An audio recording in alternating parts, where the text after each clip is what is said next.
शिवरात्रि के त्योहार पर हर हर महादेव की गूंज चारों तरफ हुई। उन्हीं शिवजी के संदर्भ में एक विशेष बात करते हैं 1-1.5 मिनट में। शिवजी का एक स्वरूप होता है नटराज का। आप लोगों ने देखा होगा नृत्य करते हुए, और लोग कहते हैं तांडव करते हुए। एक हाथ में त्रिशूल होती है, एक हाथ में डमरू होता है, 4 हाथ उस स्वरूप में दिखते हैं नटराज के। वो 4 हाथ जो है वो सृजन, संरक्षण, संहार और कृपा के प्रतीक होते हैं। 4 हाथ संहार, सृजन, संरक्षण और कृपा के प्रतीक होते हैं। और इसीलिए नटराज की जो मूर्तियां होती हैं उसमें भी हम देखते हैं नृत्य करते हुए भगवान शिव का जो स्वरूप है उसे नटराज कहा जाता है।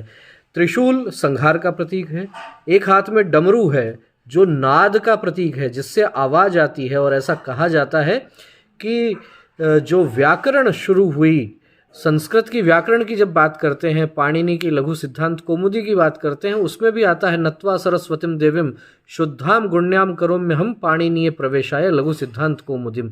उस लघु सिद्धांत कौमुदी में जो माहेश्वरी सूत्र है, ऐसा कहा जाता है कि भगवान शिव शंकर के डमरू से जो शब्द निकले, ऐ ऊण रील रिक ऐ ओंग ऐ ओठ हैवरट जट, इस तरीके के जो शब्द निकले, जो अक्षर निकले, वे माहेश्वरी सूत्र कहलाए। तो एक प्रकार से ये कहा जा सकता है कि शब्द की जो बात है वो भी वहीं से निकलती है। एक पैर जमीन पर रहता है, एक पैर उनका हवा में रहता है।